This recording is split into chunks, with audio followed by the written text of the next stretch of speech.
Assalamualaikum warahmatullahi wabarakatuh. Waalaikumsalam warahmatullahi wabarakatuh. Bismillahirrahmanirrahim.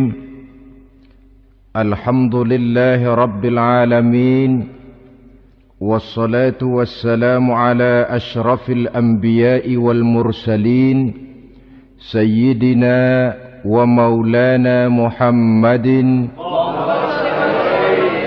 wa ala alihi wa sahbihi ajma'in, amma ba'du. Saudara-saudara hadirin, ma'asyiral muslimin rahimakumullah. Salah satu dari rukun iman yang 6 mengajarkan kepada kita untuk beriman dengan adanya hari akhirat. Hari yang dimulai dengan kehancuran alam ini, yang dalam istilah kerennya disebut the last day of the world, di mana air laut tumpah ke darat, planet-planet bertabrakan, gunung meletus, bumi gempa, lalu semua yang bernama hidup mati. Terjadilah kebangkitan setelah mati itu dalam kehidupan yang disebut kehidupan akhirat. Pada kehidupan akhirat itu Allah jelaskan dalam surah Abasa ayat 34, Yauma yafirrul mar'u min akhihi wa ummihi wa abihi wa sahibatihi wa banihi likulli imri'in minhum yawma idzin sya'nun yughnih.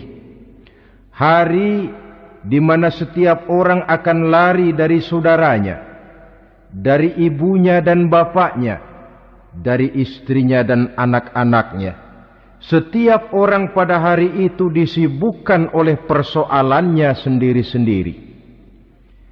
Sehingga sangat boleh jadi hari itu orang tua tidak lagi sempat memikirkan anaknya. Seorang suami tidak lagi sempat memikirkan istrinya.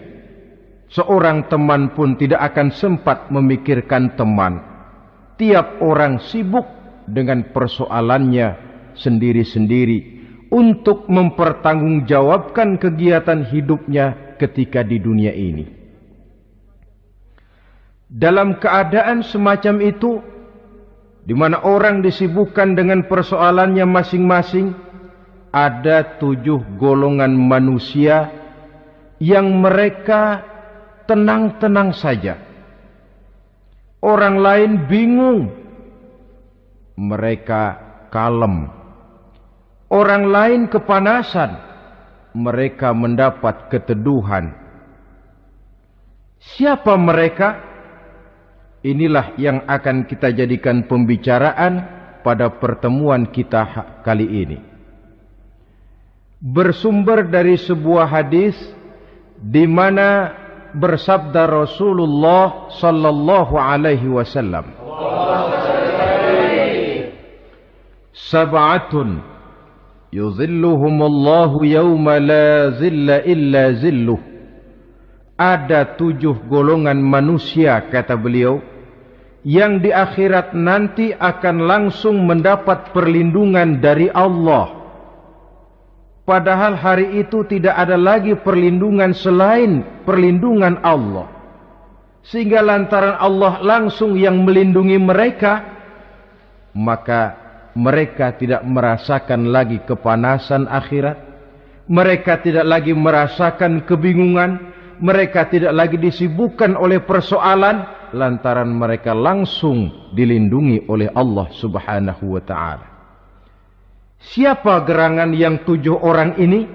Marilah kita lihat satu persatu dengan harapan mudah-mudahan kita termasuk salah satu di dalamnya. Amin ya rabbal alamin. Manusia pertama yang langsung mendapat perlindungan dari Allah, kata Nabi, imamun adil, pemimpin yang adil. Siapa sih pemimpin itu? Dan apa artinya adil? Saudara hadirin, secara umum yang dinamakan adil ialah at-tawassut bainal amraini. Orang yang pandai mengambil sikap jalan tengah dari dua persoalan yang dihadapinya. Biasanya tidak berat ke kiri, juga tidak berat ke kanan. Itu yang disebut adil. Orang yang tidak hanya sekedar bisa menuntut kewajiban dari seseorang, tapi juga bisa memberikan hak kepada orang itu juga disebut adil. Lalu pemimpin itu siapa?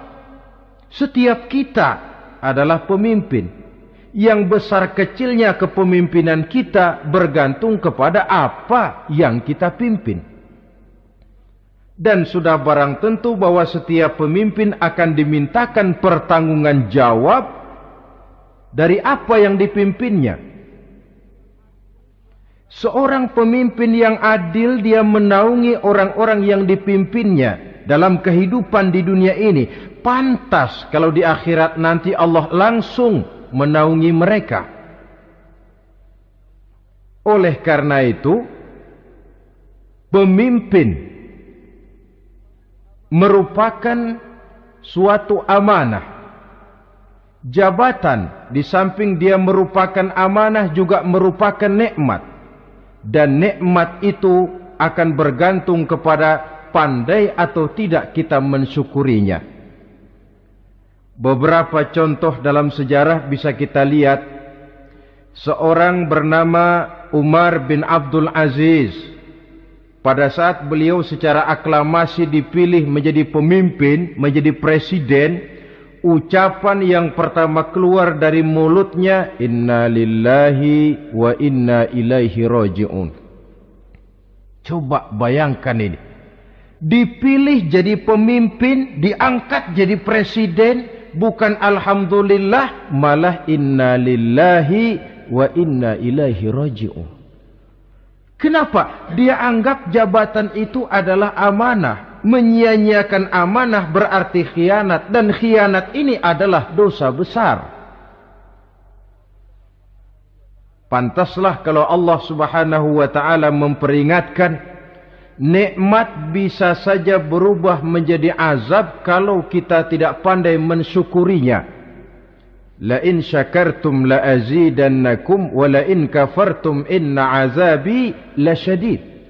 Kalau kamu pandai bersyukur, aku tambah nikmatku. Tapi kalau kamu tidak pandai bersyukur, kamu ingkar, kamu lupakan nikmat Allah, awas, azabku amat pedih, kata Allah. Jadi berdasarkan logika dari ayat ini bisa kita katakan, orang kaya, ada orang kaya enggak di sini? Ada orang kaya enggak? Yang kaya tolong dengerin. Orang kaya itu bisa masuk surga karena hartanya.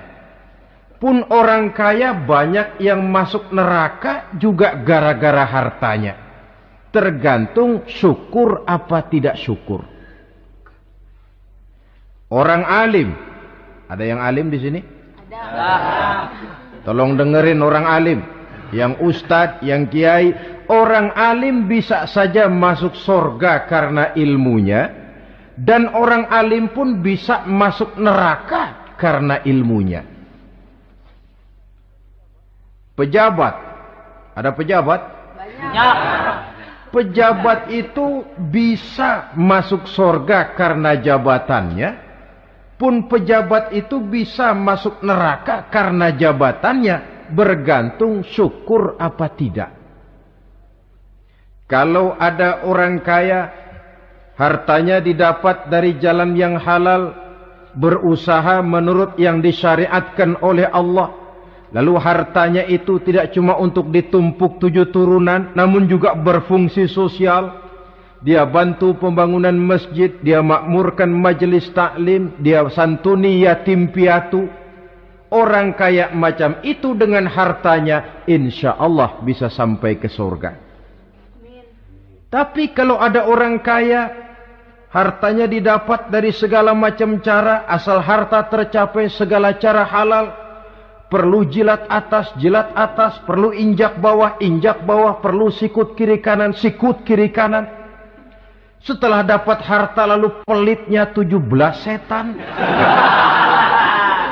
Tidak mau zakat, infak, apatah lagi sodako. Orang kaya macam itu dengan hartanya bisa masuk neraka. Na'udzubillah min.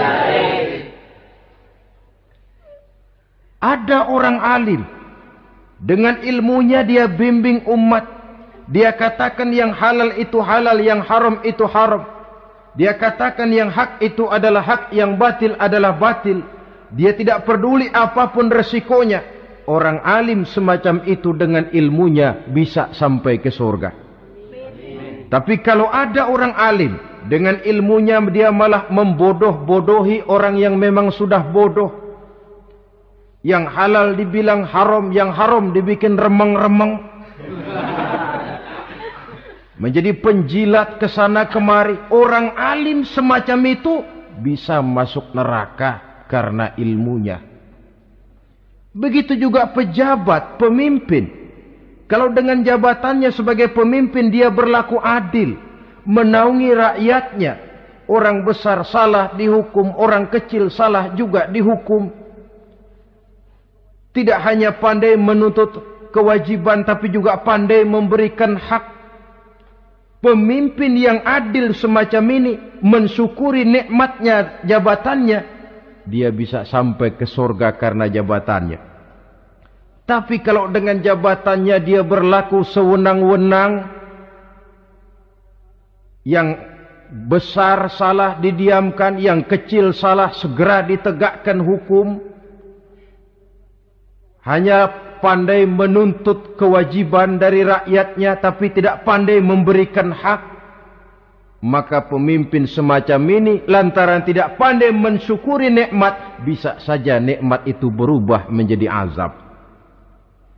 Oleh karena itu saudara-saudara, pemimpin menaungi rakyat. Pantas kalau di akhirat nanti Allah langsung menaungi beliau. Siapa pemimpin? Tiap kita. Bapak pemimpin di rumah tangganya, ibu pemimpin bagi anak-anaknya, Pak Lurah memimpin di kelurahannya, Pak Camat memimpin di kecamatannya, pemuda pemimpin bagi dirinya sendiri, akan dimintakan pertanggungan jawab. Kalian para remaja yang hadir di sini memimpin dirimu sendiri. Kau akan ditanya, tanganmu kau lebih banyak gunakan buat apa? Kakimu lebih banyak kau bawa jalan kemana? Lidahmu lebih banyak membicarakan apa? Dan hari pertanggungan jawab nanti kalian jangan berharap akan ada saksi dari luar. Saksinya anggota badan kita sendiri. Dalam surah Yasin Allah jelaskan, Al-yawma nakhtimu ala afwahihim wa tukallimuna aydihim wa tashhadu arjuluhum bima kanu yaksibun. Ada kan di surah Yasin? Ayat berapa? Pokoknya Yasin dah.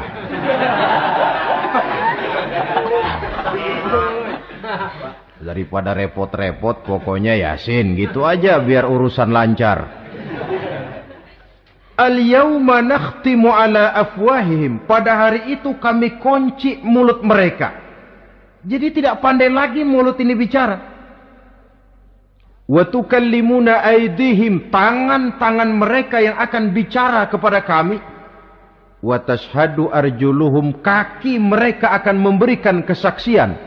Bima kanu yaksibun, terhadap apa saja yang telah pernah mereka lakukan dalam kehidupan di dunia ini. Hari pertanggungan jawab. Oleh karena itu kalau kita memimpin diri sendiri, berlakulah adil kepada diri sendiri.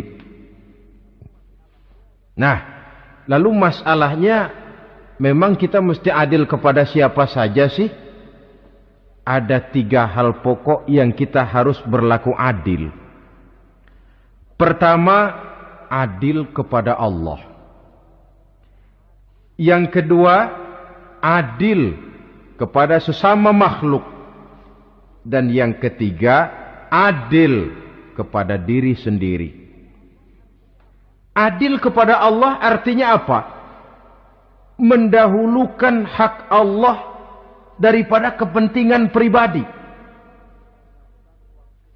Kalau sudah datang waktu sholat asar misalnya, walaupun sedang enaknya latihan voli, berhentilah dulu sebentar. Sholat kita adil kepada Allah.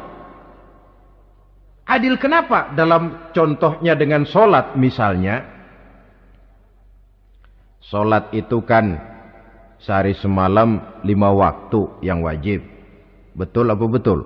Betul. 5 waktu. Lah sholat itu, kalau sholat bagus, taruhlah 7 menit. Kalau sholatnya itu kilat, 4 menit. Ada lagi yang kilat khusus, nggak pakai perangko, 2 menit barangkali selesai. Taruhlah 5 menit kita ambil yang bagus. Kalau 5 waktu kali 5 menit kan cuma 25 menit. Sementara Allah memberikan kita hidup ini 24 jam sehari semalam. Cuma 25 menit diminta untuk ibadah kepadanya. Tidak sanggupkah kita berlaku adil? 25 menit ini untuk menghadapmu ya Allah. Sementara engkau telah memberikan restannya 23 jam 35 menit untuk hidup. Dalam sehari semalam. Mendahulukan hak Allah daripada kepentingan pribadi. Adil kepada Allah. Adil yang kedua, adil kepada sesama makhluk. Adil kepada manusia. Adil kepada binatang. Adil kepada alam. Yang kalau prinsip keadilan itu kita langgar akan membawa efek bagi diri kita juga. Manusia sekarang kan tidak adil kepada alam. Misalnya apa? Hutan ditebangi secara liar. Gunung-gunung menjadi gundul. Akibatnya ketika turun hujan terjadi erosi. Banjir melanda kemana-mana. Tanah longsor terjadi. Akibatnya terkena manusia juga kalau mereka sudah tidak menjaga keseimbangan alam ini. Adil kepada orang lain, apakah itu namanya tetangga, teman, keluarga. Dan yang ketiga, adil kepada diri sendiri.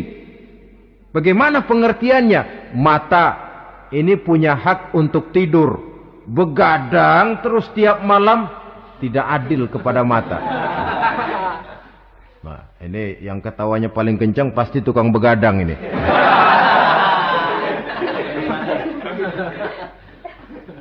Perut ini punya hak untuk tidur. Puasa saja siang malam mengurangi hak perut. Adil kepada diri sendiri. Untuk kehidupan yang akan datang di akhirat, pasti akan kita temui. Kita yakini keberadaannya. Yang oleh karena itu, kalau kebetulan kita ini adalah pemimpin, sekurang-kurangnya pemimpin bagi diri sendiri, marilah kita berusaha menjadi pemimpin yang adil. Supaya nanti di akhirat, Allah Subhanahu wa ta'ala memberikan perlindungan langsung kepada kita. Amin. Ya Rabbal Alamin. Ini yang pertama. Lalu yang kedua, orang yang akan langsung mendapat perlindungan dari Allah, syab nasha'a fi ibadatillah. Orang muda yang tekun beribadah kepada Allah. Anak muda yang rajin ibadah. Kenapa kok Nabi bilang anak muda, bukan orang tua? Apa orang tua yang rajin ibadah Allah enggak senang? Tentu Allah senang. Cuma Allah lebih senang lagi kalau ada anak muda yang rajin ibadah. Sebab apa? Kondisi psikologis. Kalau ada orang tua rajin ibadah, itu mah pantas. Emang udah waktunya. Ada orang sembayangnya rajin, masuk masjid, masuk maghrib, keluar isya, malam tahajud, tahlilnya mantap. Umurnya berapa? 70. Enggak istimewa. Itu memang sudah mestinya. Lagian kalau sudah 70 masih bandel aja, kapan mau taubat? Tapi kalau ada anak muda, darahnya masih mengalir dengan panas, dia masih berusaha mencari bentuk-bentuk kepribadian dalam dirinya, dia masih mudah terpengaruh oleh lingkungan, tapi dia sanggup memblokir itu, disalurkannya di jalan Allah, dia tekun beribadah. Allah cinta betul pemuda semacam itu. Sehingga nanti di akhirat mereka langsung mendapat perlindungan dari Allah Subhanahu wa ta'ala. Selalu pembangunan yang mengarah kepada modernisasi diikuti dengan proses pergeseran nilai.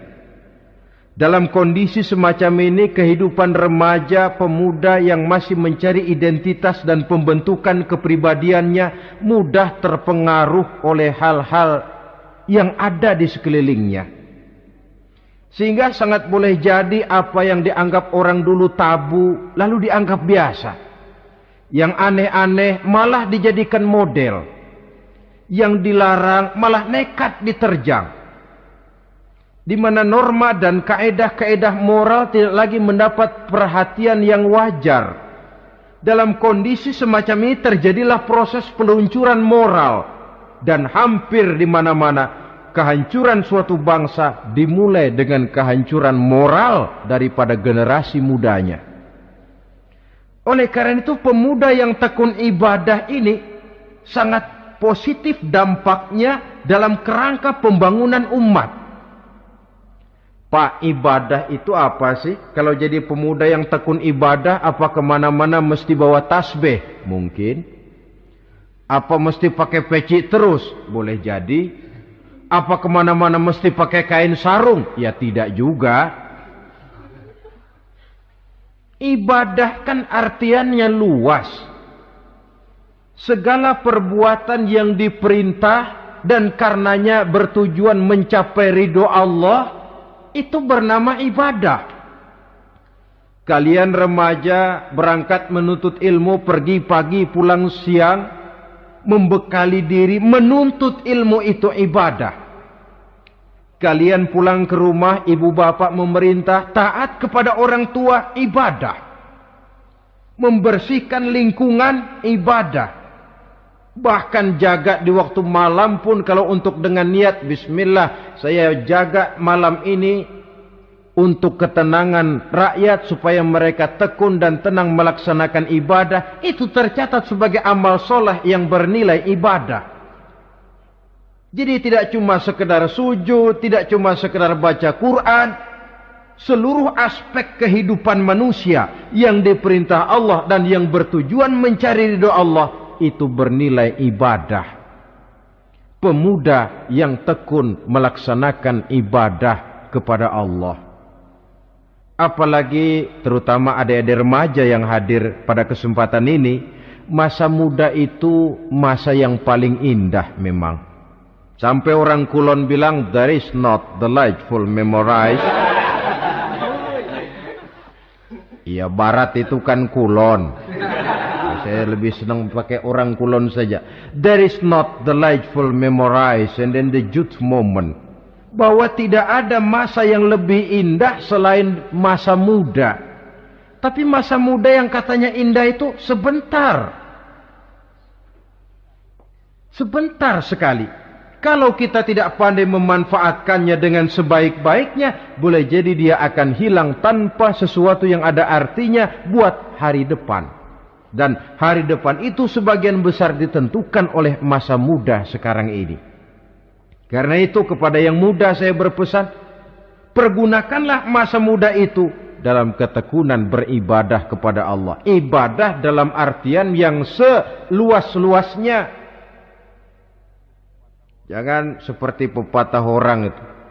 Kelapa muda katanya kupas-kupasin, kelapa tua tinggal batoknya. Selagi muda puas-puasin, udah tua tinggal bongkoknya. Iyalah, kalau dipuas-puasin dalam arti yang positif, boleh. Mumpung masih muda, puas-puasin nuntut ilmu. Mumpung masih muda, puas-puasin ibadah. Mumpung masih muda, puas-puasin berbakti kepada kedua orang tua. Puas-puasin dalam artian yang positif tentu saja bagus. Tapi kalau puas-puasin dalam arti menghambur umur untuk sesuatu yang mubazir, bergadang di pinggir-pinggir jalan, lalu mulai berkenalan dengan morfin, narkotik, ganja, terperangkap oleh budaya-budaya modern yang menyesatkan, terpancing oleh model-model baru yang kelihatannya menarik tapi sebenarnya tidak bermanfaat. Entah pada akhirnya akan mendatangkan penyesalan kepada kita saja.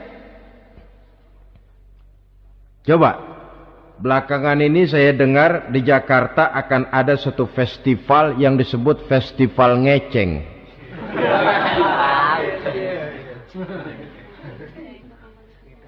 Ngeceng ini kalau bahasa gampangnya nampang. Jadi itu biasanya muda-mudi diri di pinggir-pinggir jalan, pakai kacamata hitam, pakaian warna-warni, rambut dicat sedemikian rupa supaya menarik perhatian. Mereka diri di pinggir-pinggir jalan, nampang, istilah ngepopnya ngeceng katanya. Ini mau diadakan festival, secara langsung atau tidak, festival ini kan mempopulerkan ngeceng jadinya. Yang tadinya orang awam gak kenal, lantaran diangkat ke permukaan jadi terkenal. Kalau sudah terkenal lalu jadi mode. Kalau sudah jadi mode, latahan. Boleh jadi nanti akhirnya ngeceng masuk desa. Bukan cuma sekedar ABRI masuk desa, bukan cuma sekedar koran masuk desa, ngeceng pun bisa saja masuk desa. Banyak saluran-saluran positif yang sesuai dengan kreativitas jiwa remaja, ketimbang mengadakan sesuatu yang tidak ada manfaatnya, ketimbang menghabiskan umur untuk sesuatu urusan yang mubazir. Sedangkan umur bukan jatah gratis tanpa batas waktu. Ada pertanggungan jawab. Umurmu kau habiskan di mana? Masa mudamu kau selesaikan di mana? Itu akan dimintakan pertanggungan jawab. Nah, pemuda yang tekun ibadah kepada Allah, dampak positifnya apa? Dia punya sandaran vertikal kepada Allah. Jiwanya besar, jiwanya mandiri. Dan ini yang kita perlukan. Pemuda yang siap jadi pelopor, bukan pengekor. Pemuda yang sanggup mandiri dan bukan membanggakan keturunan leluhurnya. Kata pepatah,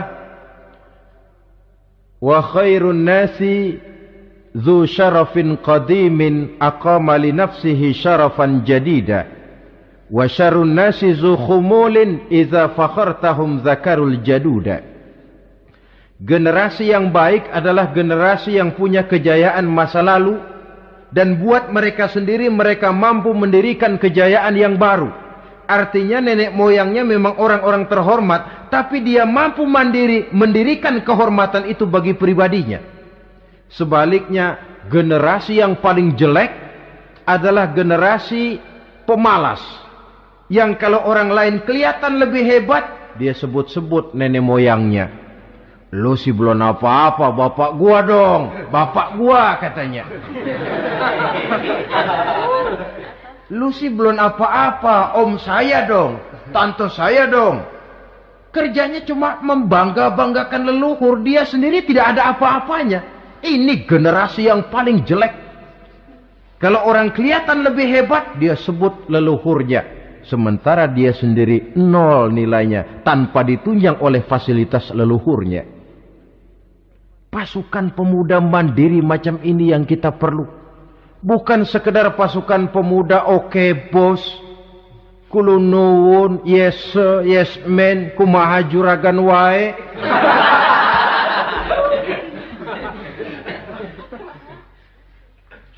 Dan terus terang kita miskin dengan pemuda yang mandiri, yang punya kepribadian, yang berani berkata ya terhadap yang benar, dan berani berkata tidak terhadap yang tidak benar.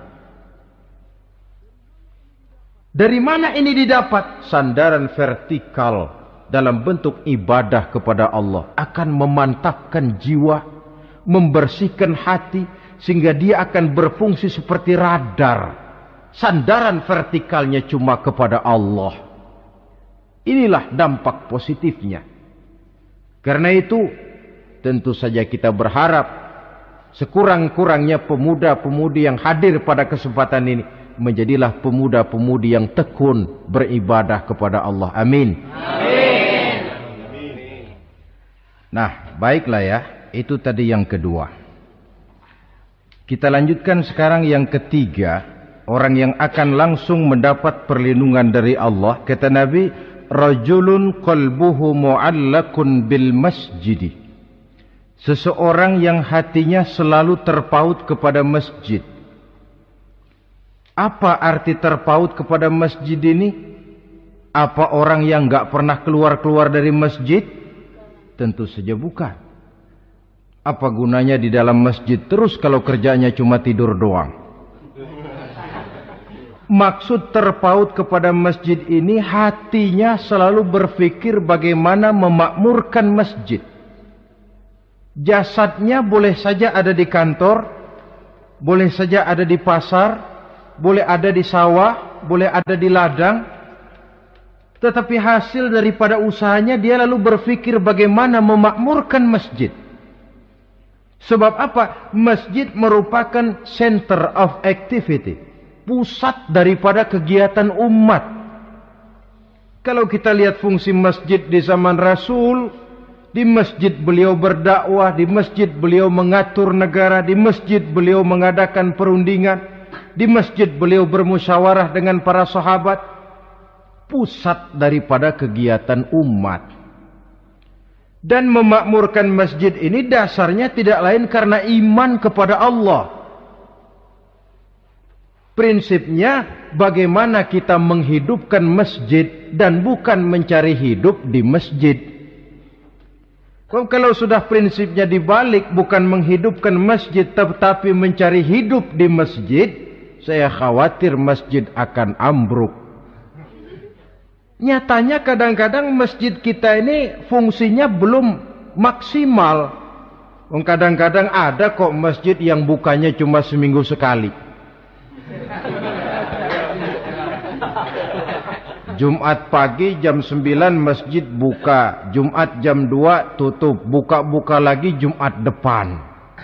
Seminggu sekali. Kelemahan lainnya manajemen masjid, terus terang sajalah kita bicara. Kadang-kadang pengelolaannya ketua masjid bapaknya, khatib mantunya, sekretaris ponakannya, imam Bilal cucunya.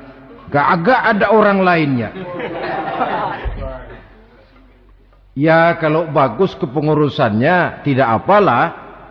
Tapi kadang-kadang kelemahannya ialah bagaimana menciptakan manajemen masjid yang baik sehingga masjid bisa berfungsi sebagaimana fungsinya di zaman Rasulullah sallallahu alaihi wasallam.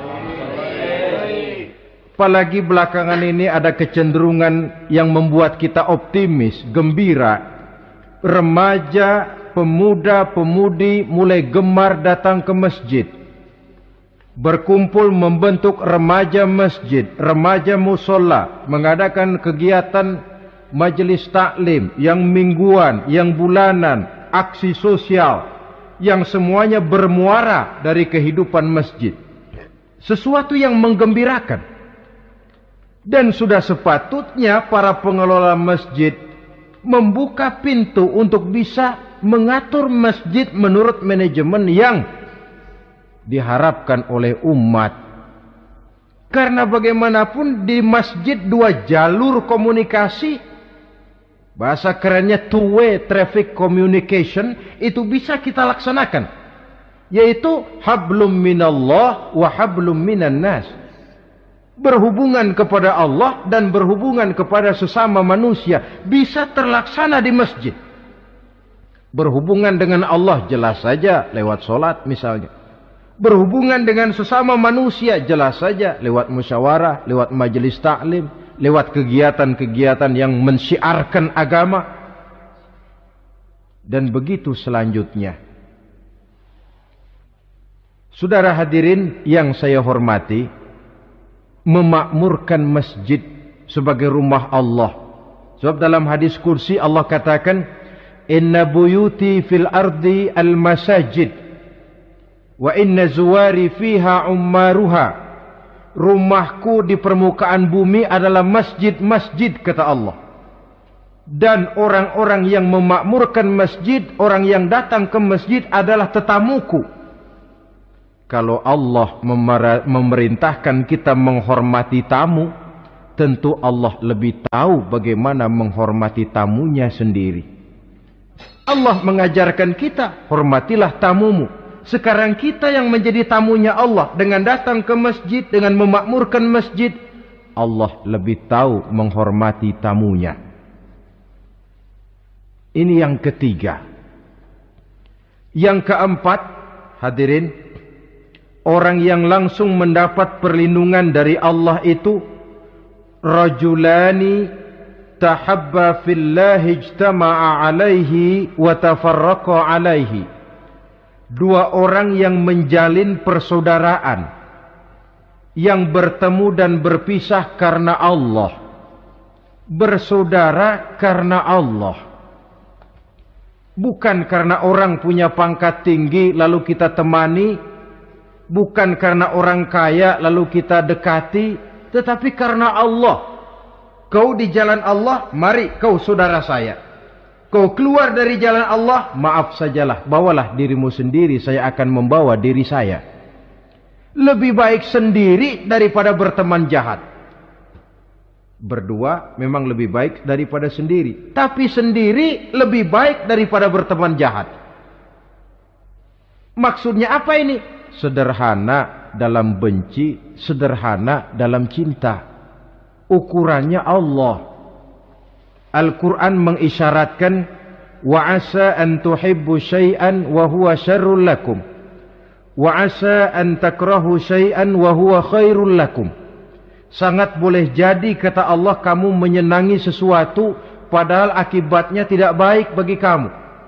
Dan sangat boleh jadi kamu membenci sesuatu padahal akibatnya baik bagi kamu. Nah, mari kita lihat. Kalau orang bersaudara cuma karena temannya itu punya pangkat tinggi, saya yakin kalau temannya pensiun, persaudaraannya akan selesai sampai di situ. Kalau kita mencari teman cuma karena dia kaya, satu saat dia jatuh bangkrut, jatuh miskin, persaudaraan akan selesai sampai di situ. Tapi kalau karena Allah yang bisa memisahkan kita apabila orang sudah keluar dari jalur yang diridhoi oleh Allah Subhanahu wa taala. Oleh karena itu, kepada semua hadirin, mari menjalin persaudaraan dalam bentuk ideal yang diajarkan oleh Islam, nilai persaudaraan yang diikat oleh akidah.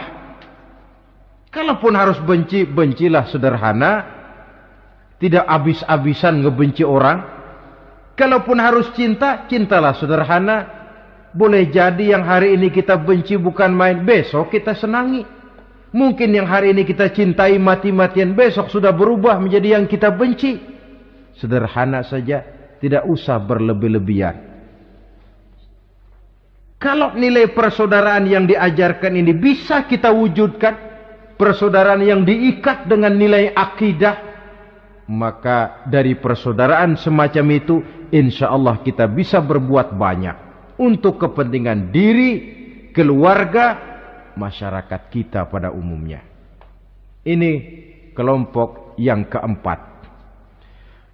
Orang kelima yang nanti langsung mendapat perlindungan Allah, rajulun da'athum ra'atun zatu mansibin wa jamalin ila nafsiha faqala inni akhafullaha rabbal alamin.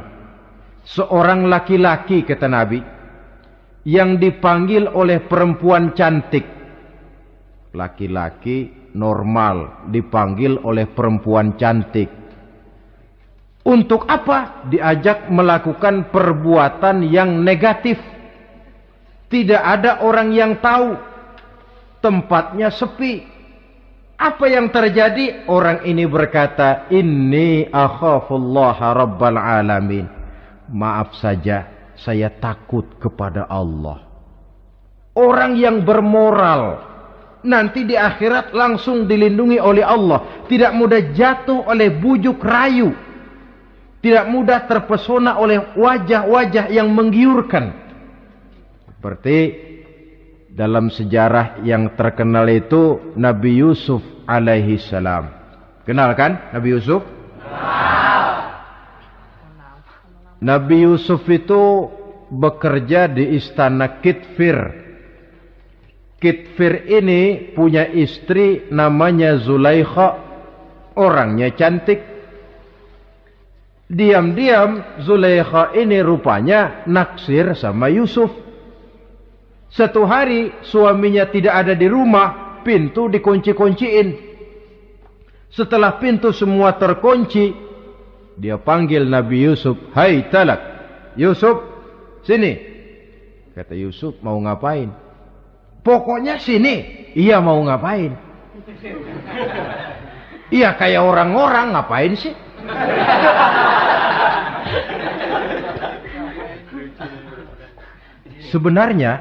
Sebenarnya ini Zulaikha senang kepada Yusuf, Yusuf pun demikian.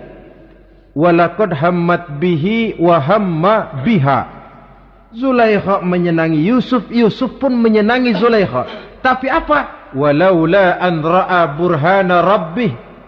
Andai kata Yusuf tidak melihat peringatan Tuhannya, letter S. Yusuf, ini bukan pekarangan ente, dilarang parkir di sini.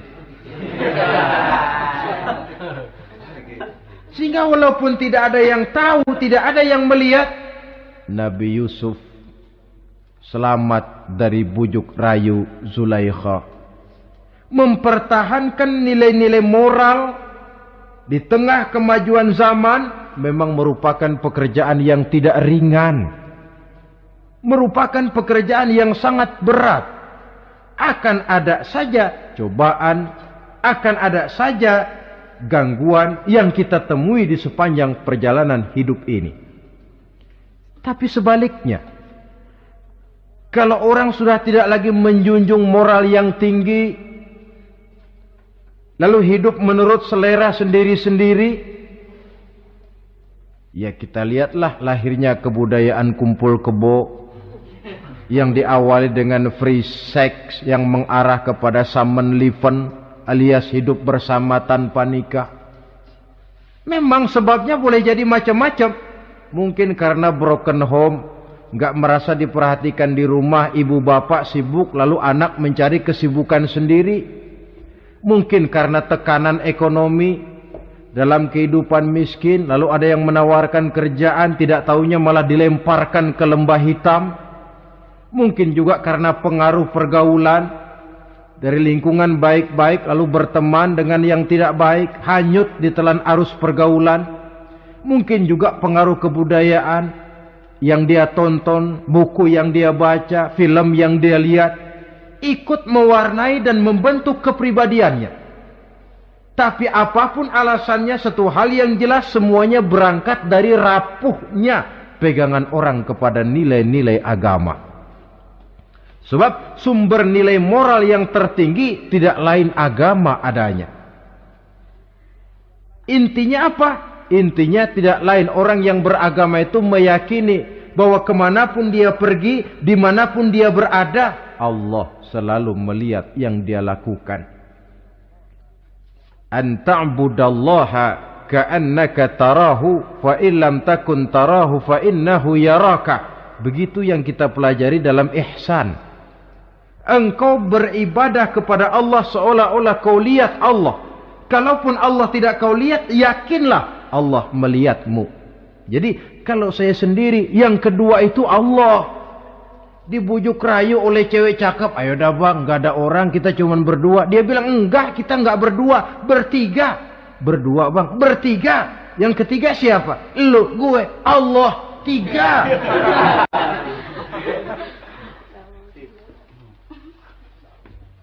Di kantor mau korupsi, dia kasak kusuk, gerasak gerusuk, cari apa yang seharusnya menjadi hak orang lain. Tidak ada yang lihat, tapi dia tidak sendiri. Saya berdua. Yang kedua, Allah. Merasakan kehadiran Allah dekat dalam hidup. Nilai moral semacam ini menyelamatkan masyarakat. Pantas kalau orang semacam ini di akhirat nanti langsung mendapat perlindungan dari Allah Subhanahu wa ta'ala. Karena itu terutama adik-adik remaja yang hadir, sebenarnya yang paling mahal dalam hidupmu adalah harga dirimu. Kalau itu sudah terjual dan tergadai, apalagi yang bisa kau banggakan dalam hidup ini?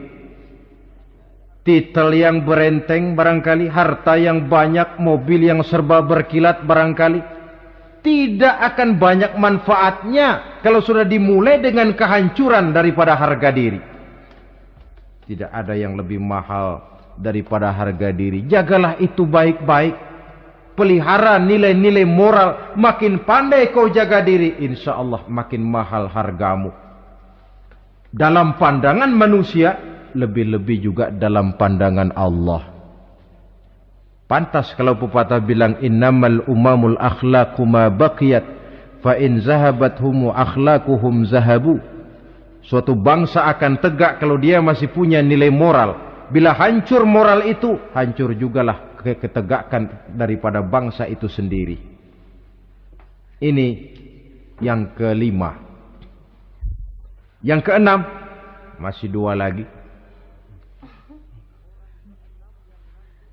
Orang keenam yang nanti akan langsung mendapat perlindungan dari Allah, rajulun zakarallaha khalian fafadat ainahu. Seseorang yang mengingat Allah dalam kesunyian, lalu berlinang air matanya. Tengah malam dia bangun, bertahajud dia kepada Allah. Gemersik tikar tersentuh tangan, laksana lambaian tangan malaikat maut nak datang merenggut nyawa.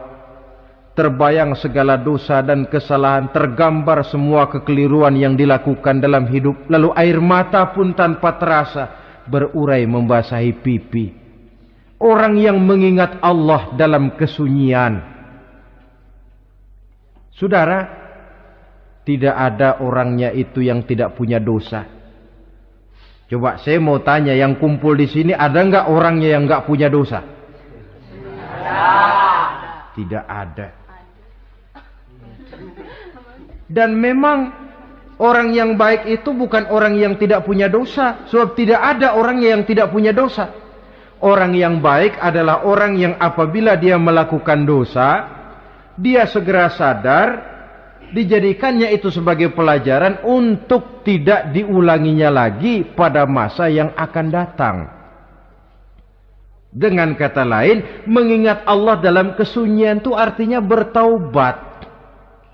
Ini kan anak muda sekarang nih, kalau diajak bicara taubat, taubat mah urusan 70 ke atas, Pak. Kita ini masih lama. Padahal masalah taubat bukan masalah tua. Masalah taubat adalah masalah dosa. Dan masalah dosa adalah masalah manusia sejak dia akil balik sampai dengan kehidupannya yang sekarang.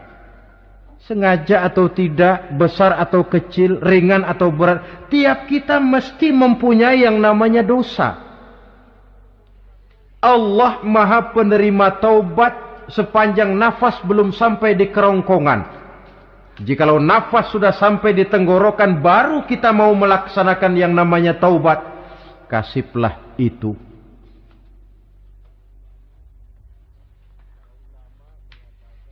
Para ulama mengatakan, la saghair ma'al istimrar, wala kabair ma'al istighfar. Tidak ada dosa kecil kalau ditumpuk terus. Dan tidak ada dosa besar kalau diikuti dengan istighfar, permohonan ampun kepada Allah. Jadi jangan menganggap, ini dosa kecil, ini dosa kecil, ditumpuk-tumpuk, lah jadi gede juga. Tidak ada dosa yang kecil kalau dikerjakan terus-menerus. Dan tidak ada dosa yang besar kalau diiringi dengan istighfar. Dalam kehidupan ini, apabila dosa sudah bertumpuk, maksiat merajalela, munkarat menjadi jadi, Allah tidak akan segan-segan menurunkan azab.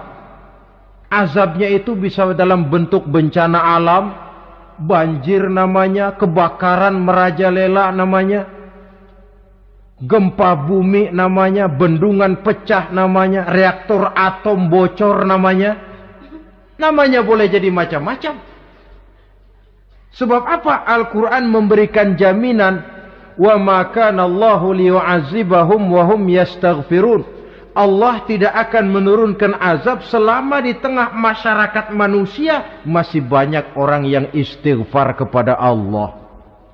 Jadi hakikatnya kita ini berhutang jasa kepada orang yang rajin sujud, rajin mohon ampun kepada Allah. Lantaran mereka barangkali azab tidak diturunkan oleh Allah. Kalau melihat banyaknya sudah munkarat dan maksiat. Mengingat Allah dalam kesunyian. Tengah malam, waktu yang mustajabah, terutama sepertiga malam yang akhir. Situasinya lain. Gak percaya boleh coba lah. Nyoba kan gak bayar. Coba kalian bangun tengah malam, tahajud. Kalian akan menemukan satu suasana yang lain daripada misalnya kalau kalian sembahyang zuhur tengah hari panas terik di tengah banyak orang. Hati bergetar. Segala kekeliruan yang pernah kita kerjakan lalu terbayang. Dan air mata tanpa terasa, tanpa diundang bahkan berurai membasahi pipi. Ya Allah, alangkah nikmatnya suasana macam itu. Menciptakan perasaan dekat dengan Allah. Terwujud kedamaian batin. Dan ini yang banyak dicari orang sekarang. Yang kadang-kadang karena terlalu ingin mencari kedamaian lalu keliru jalan. Yang bertapa di gua-gua katanya nyepi dari kehidupan manusia. Memencilkan diri dengan cara-cara yang mereka atur sendiri. Tidak macam itu. Quran punya resep. Ala inna bidzikrillahi tatmainnul qulub. Ketahuilah dengan banyak mengingat Allah, hati menjadi tenang, jiwa menjadi lapang, pikiran menjadi damai. Ini resep Islam untuk mencapai ketenangan jiwa. Mengingat Allah dalam kesunyian. Saudara hadirin yang saya hormati, ini aspek daripada ibadah. Jadi dengan kata lain, masalah mengingat Allah dalam kesunyian, mengingat dosa, bukan urusan orang tua, tapi masalah manusia. Siapapun adanya, sejak dia akil balik, mesti entah kecil besar, entah sedikit entah banyak, ada kesalahan yang dilakukannya. Karena itu, kalau kita masih diberikan kesempatan untuk hidup, artinya Allah masih memberikan kesempatan kepada kita untuk memperbaiki diri. Nanti kalau sudah sangkakala ditiup, alam hancur seperti yang saya jelaskan di awal tadi, sudah tidak sempat lagi, yang tinggal menyesal. Ada yang meratap lalu berkata, ya laitani kuntu turaba. Dalam Quran, aduh, andai kata kita bisa balik jadi tanah aja dah dulunya, jangan jadi orang. Kalau dulu kita tetap jadi tanah mah nggak tanggung jawab apa-apa. Dijadiin orang sekarang mesti tanggung jawab. Bagaimana ini? Bingung. Ada yang berkata, ma aghna anni maliyah halka anni sultaniyah. Ternyata harta yang saya bangga-banggakan tidak bawa manfaat hari ini.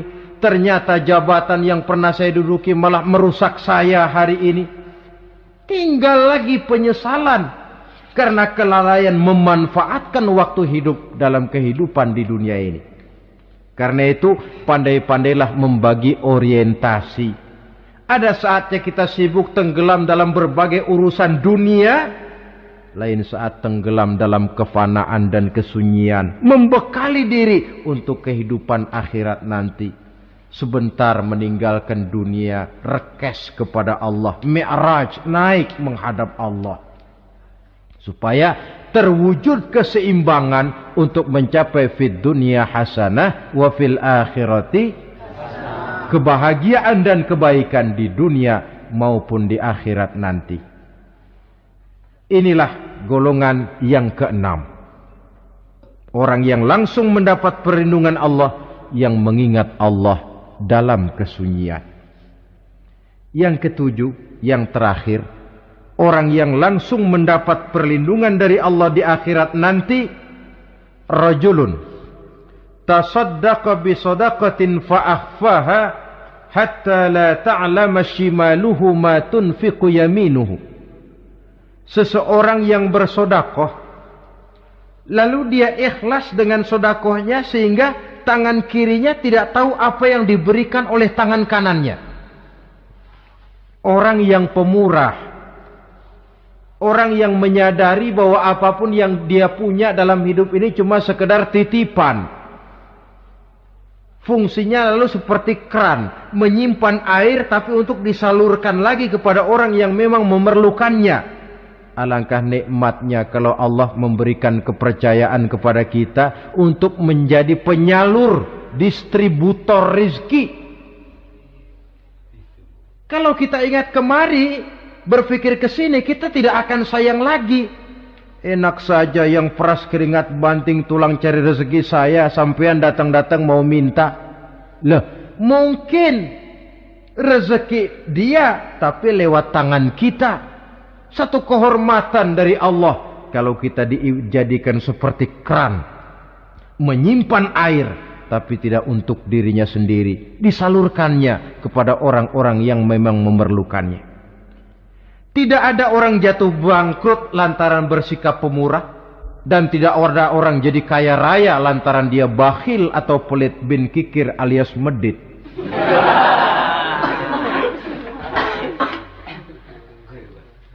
Dalam kitab Riyadhus Shalihin kita baca tiap pagi ke alam ini turun 2 malaikat. Cuma kita nggak tahu. Dua-duanya berdoa, yang sebelah kanan berdoa, yang sebelah kiri berdoa. Kata yang sebelah kanan doanya tiap pagi ini. Kata yang malaikat yang satu dia berdoa, Allahumma a'ti munfiqan khalafa. Ya Allah, kepada orang-orang yang suka infak, kepada orang-orang yang suka memberi, kepada orang-orang yang pemurah, gantilah mereka dengan yang lebih baik dari apa yang telah mereka berikan. Lalu malaikat yang satu berdoa, Allahumma a'ti mumsikan talafa. Ya Allah, kepada orang-orang yang mumsik, bakhil, kikir, berilah mereka kerusakan dan kebinasaan di dalam harta mereka. Maka lihat sajalah, orang kaya tapi pelit, ada saja jalan yang kira-kira duitnya bakalan jadi keluar dan gak ada pahalanya. Apa kena musibah lalu berobat sekian juta, apa kemalingan, apa ditipu orang, ada saja cara duitnya keluar yang gak ada pahalanya. Inilah prinsipnya. Allah mencintai orang pemurah. Dalam hadis qudsi, uhibbu ahlas sakha wa hubbi lil faqiri sakhi asyad. Aku cinta kepada orang yang pemurah, tapi aku lebih cinta kepada orang miskin yang pemurah. Orang kaya pemurah Allah cinta, orang miskin pemurah Allah lebih cinta. Kenapa? Nilainya lain.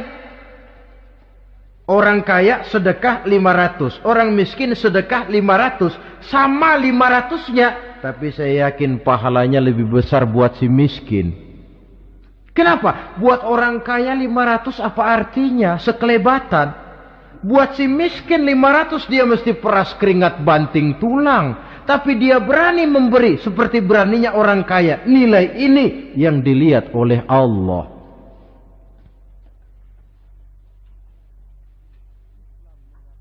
Islam mengakui hak milik pribadi, tapi harus berfungsi sosial.